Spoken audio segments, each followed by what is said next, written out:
After the age of 60, something shifts. Life slows down just enough for us to truly notice the beauty in everyday moments. A quiet morning light, the laughter of a grandchild, the peace of not having to rush anywhere. We are no longer building for the future.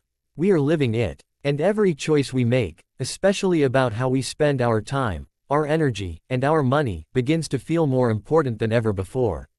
But sometimes, without realizing it, we hold on to habits that used to serve us in our younger years. But now, they quietly hold us back. Habits that drain our savings. Habits that steal our peace. Habits that make our golden years heavier than they need to be.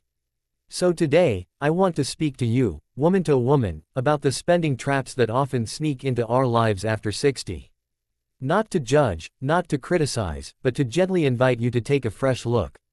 Because you deserve a life that feels light, free, and fully yours. If even one of these stories feels familiar, I want you to know something. You are not alone. Every wise woman I know is still learning, still growing, still figuring things out. And that is something to be proud of.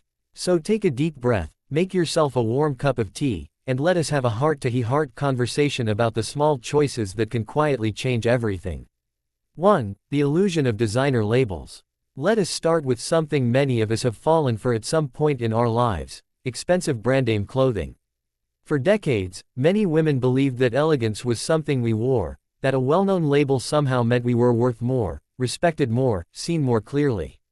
We bought the blouses, the handbags, the shoes, and for a while it made sense in the office, at social events, even in family gatherings. Looking polished helped us feel strong. Let me tell you about Helen. She is 68 years old and lives in a quiet neighborhood in Pennsylvania.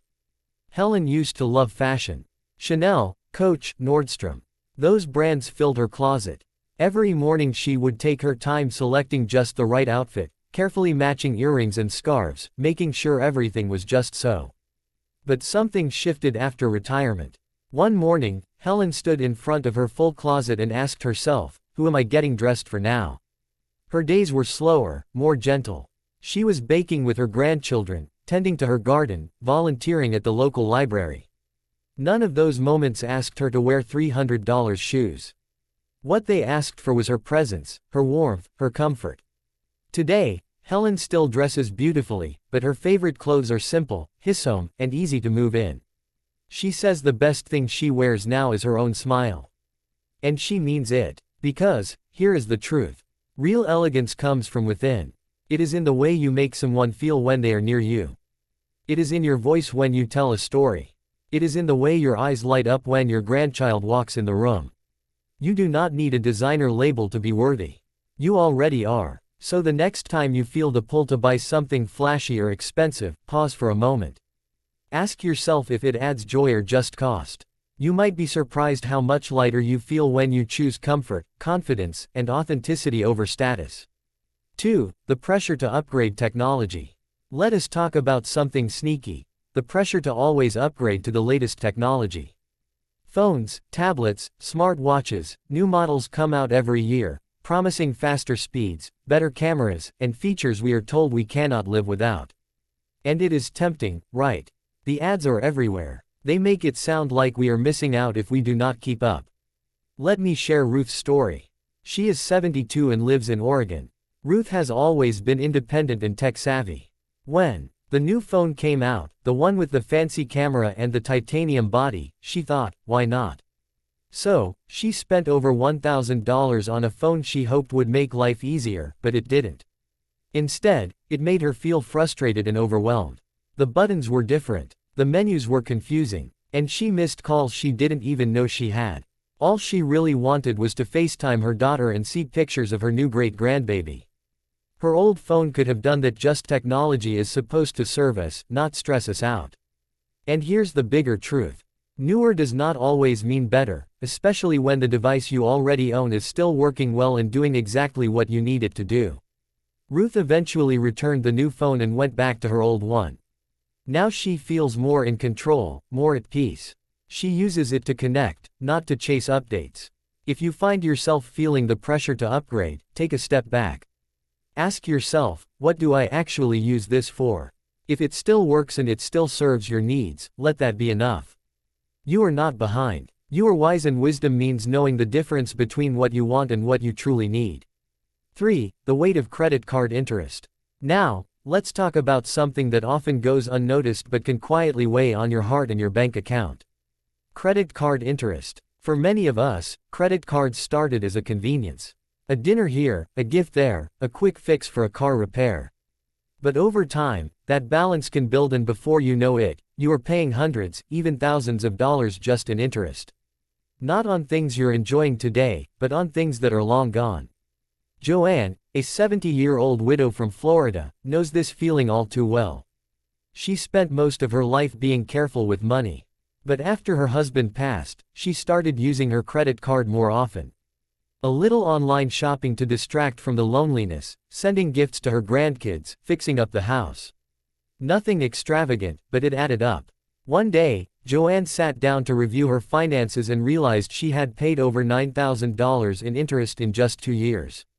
Her heart sank. That money could have helped with medical bills, home repairs, or even a well-deserved trip with her sister. But Joanne did not let guilt take over. She got to work. She called her bank, set up a payment plan, and started making small, consistent payments. She sold a few things she no longer needed. And most importantly, she forgave herself. Because learning is part of living. Debt is not just a number. It is a feeling. It can keep you up at night. It can make you feel stuck, anxious, even ashamed. But it does not have to define your story. You are not alone. So many women carry this quiet burden, thinking they have to fix it all themselves. But there is help. There are tools, and there is always a way forward. The less you owe, the lighter you feel. And the lighter you feel, the more joy you can carry. You deserve that joy, and you can have it. 4. The silent drain of unused subscriptions. There is a quiet little trick that companies use. They count on us forgetting. They count on us signing up for something, maybe during a free trial or on a whim, and then never going back to cancel it. Over time, these tiny charges, $9 here, $15 there, slowly add up. Margaret, age 66, from Texas, knows how this happens. During the pandemic, she signed up for every streaming service under the sun. Netflix, Hulu, Disney+, even a few fitness apps. At the time, it felt comforting. Having all those options felt like control, like she was doing something good for herself. But months later, she noticed something. She was watching the same 2 shows, reruns of her favorite old mysteries and a weekly cooking program, both of which were available for free on regular TV or online. The rest, she was paying for them, but never opening the apps. Margaret did the math and realized she was spending over $90 a month. That's more than $1,000 a year just on subscriptions she barely used. That realization hit her hard. She thought about what she could have done with that money. A weekend trip with her sister, extra savings for emergencies, or even just a few nice dinners out. But here is the good news. It is not too late to take back control. Margaret went through her statements, made a list of every subscription she had, and canceled all but one. Now she rotates her services, using only 1 or 2 each month, depending on what she really enjoys. She also discovered something wonderful. Her local library card gave her free access to thousands of movies and documentaries through an app called Canopy. No fees, no hidden charges, just stories that made her laugh, cry, and think. You see, we are told we need more to feel entertained. But the truth is, less can be so much more. When you are not overwhelmed by choices, you can actually enjoy the ones you do make. So, if you have not looked at your subscriptions lately, now might be the time. You might find yourself breathing a little easier when you do. Not because of the money saved, but because you're choosing what really matters. 5. The cost of chasing the jackpot. Every Wednesday and Saturday night, a quiet hope rises in millions of homes. Numbers are picked, tickets are held close, and for a moment, it feels like anything is possible. But let us be honest, especially with ourselves. Lottery tickets are not a retirement plan. They are a dream we keep paying for long after we have forgotten how much it costs. Dolores, age 65, from Ohio, used to play Powerball every week. It was just a few dollars here and there. $10 on payday, sometimes $20 if the jackpot was especially big. For her, it wasn't even about the money. It was about possibility. She imagined paying off her mortgage, helping her children, traveling the world, and every time she lost, she told herself, maybe next time. But after 5 years of playing faithfully, Dolores sat down and did something she had never done before. She added up all the tickets she had purchased. The total shocked her. Over $5,000, not including scratch-offs, not including the extra tickets she bought when jackpots grew. $5,000 gone. And what did she have to show for it? A small collection of losing stubs and a little regret. She realized that she had been buying hope, but it was a hope that never delivered. So, she made a new decision. Instead of chasing luck, she would build something real. Now, every week, instead of spending $10 on lottery tickets, she transfers that amount into a special savings jar labeled Future Joy. She has used it to take a pottery class, to join a local day trip with friends, and to buy small gifts for her grandchildren. Things that bring her immediate joy, not empty promises. Here is the truth no one tells us. We are already rich in the ways that count. In love, in wisdom, in experience. That is the kind of wealth no ticket can give and no number can match. If you are still buying tickets, I invite you to pause. Ask yourself, what do I really want from this? Is there another way to bring that dream to life without waiting on a jackpot that may never come? Because the life you want is not one. It is built one small wise choice at a time. 6. The true cost of food delivery convenience. There is something undeniably easy about food delivery. A few taps on a screen and dinner arrives at your door. No dishes, no prep, no effort, just convenience. But over time, convenience comes with a cost. Not just financial, but emotional, physical, and personal. Linda, a 63-year-old from California, found herself relying on delivery more and more after her husband passed away. At first, it was a relief. Cooking for one felt lonely, and it was easier to let someone else do it. She would order takeout 4, sometimes 5 times a week. Thai food, burgers, pasta, whatever sounded good in the moment. But a year later, during a checkup, her doctor told her something that startled her. Her blood pressure was rising.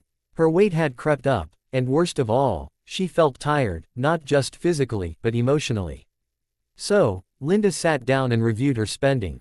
She had spent more than $3,000 in a year, not on gourmet meals, but on food that was high in sodium, low in nutrients, and eaten alone in front of a television. That was her wake-up call. So, she made a promise to herself. 3 home-cooked meals a week. Nothing fancy, just real food prepared with care.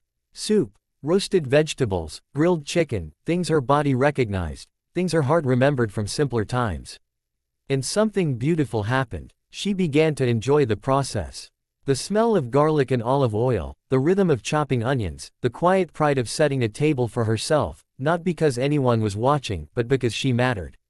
She started inviting her neighbor over once a week for lunch. They shared stories, recipes, laughter.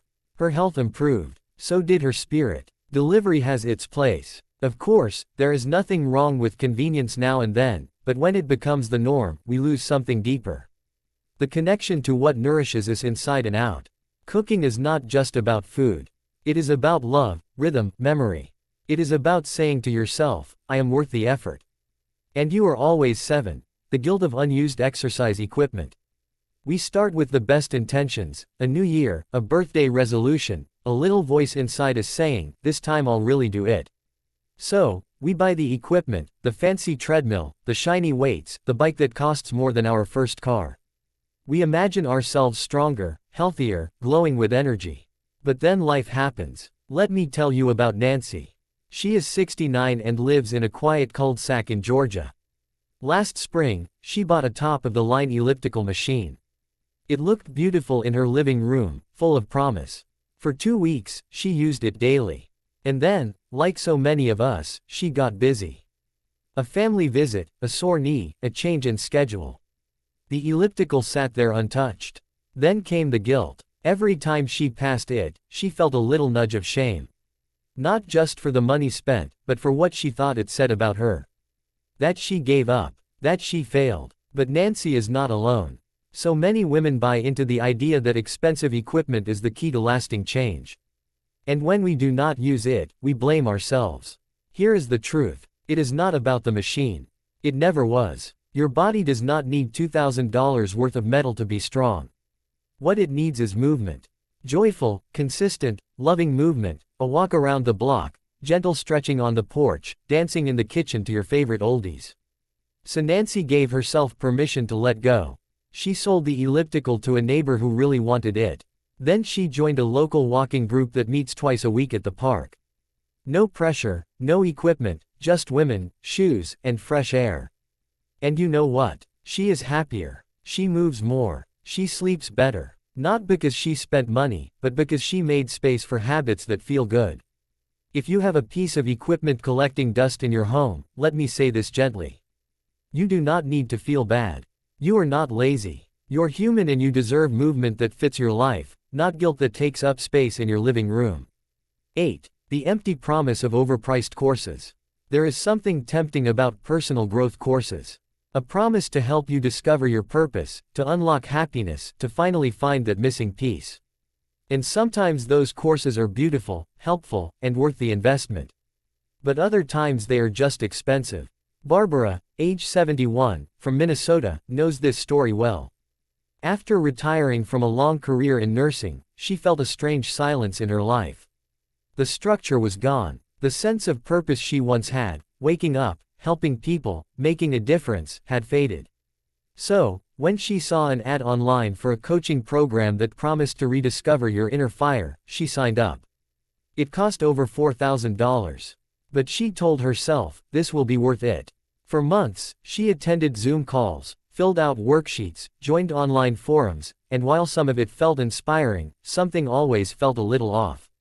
When the course ended, Barbara looked at her notes and realized something. The answers they gave her were things she already knew. The lessons, things she had lived through and survived decades ago. That was her light bulb moment. She did not need to pay someone to tell her who she was. She already knew. Barbara stopped searching outward and started turning inward. She joined a book club at her local library. She volunteered at a women's shelter once a week. She began mentoring a younger woman who had just lost her mother. And that was when she felt her purpose return. Not because someone sold it to her, but because she gave it freely. You see, the richest growth does not come from big price tags. It comes from connection, from contribution, from listening to our own wisdom and sharing it with others. If you are feeling lost, remember this. You do not need fixing. You are not broken. You are evolving. And that process takes time, kindness, and real-life community, not a credit card. The greatest course you can ever take is the one called life. And my friend, you have already passed with honors. 9. The hidden cost of buying a brand new car. Let us talk about one of the biggest purchases many of us make and how it can quietly drain our finances without offering much more in return. Buying a brand new car. Now, there is nothing wrong with wanting a comfortable, reliable vehicle. Especially in retirement. Safety matters. Comfort matters. But what does not always make sense is paying top dollar for something that starts losing value the moment you drive it off the lot. Edith, age 75, from Illinois, had always driven used cars. But when her old sedan finally gave out, she thought, I deserve something new. So, she went to the dealership and bought a brand new SUV, fresh off the lot, fully loaded with monthly payments that made her WSE. At first, she loved it. The new car smell, the smooth ride, the compliments. But over time, reality set in. After just 1 year, her car had already lost more than 30% of its value. Thousands of dollars gone. And because she was now on a tighter budget, she found herself cutting back in other areas. No weekend getaways, no spontaneous lunches with friends, just a shiny car sitting in her driveway. Edith eventually traded the car in for a certified pre-owned vehicle. 2 years old, low mileage, still under warranty. She cut her payments in half and used the extra money to take a train trip through the Rockies, something she had always wanted to do. That trip brought her more joy than any new vehicle ever could. Here is what she learned. We do not need to impress anyone anymore. We do not need to chase status. We need peace of mind. And sometimes peace means choosing something practical, simple, and smart. If you are thinking about getting a new car, pause. Ask yourself what you really need. There are so many reliable, affordable options that let you keep your freedom without sacrificing your financial future. The destination matters so much more than the car that gets you there. You've made it to the end. And I just want to say thank you. Thank you for giving yourself the time to listen, to reflect, and to gently ask, is there something here I'm ready to let go of? Because letting go is not about loss. It is about making room. Room for more freedom, more calm, more of the moments that truly matter. The ones that do not come with a price tag, but stay in our hearts forever. Maybe today you saw yourself in Helen or Ruth or Nancy. Maybe a part of their story felt just a little too familiar. If so, know this. You are not alone. We are all figuring this out as we go. And every wise woman I've ever known has made a few choices she later outgrew. That is not failure. That is growth. At this stage of life, we are not here to impress. We are here to feel light, to live true, to walk with peace in our hearts and kindness in our hands. So whether it is an old spending habit, a little financial fear, or a belief that no longer serves you, today might just be the perfect time to release it. Let yourself breathe. Let yourself begin again. And now I'd love to hear from you. Was there a moment in today's video that really spoke to you? A shift you're ready to make? Share it in the comments. Not just for you, but for someone else who might need that little spark of courage, too. And if this brought you even a small bit of clarity or comfort, I hope you will pass it on. Send it to a friend, a sister, a neighbor, someone you love. Because this journey, this chapter of life, it is far too precious to walk through alone. Until next time, take gentle care of yourself, spend wisely, live freely, and always remember the most beautiful investment you can make is in the life that still lies ahead.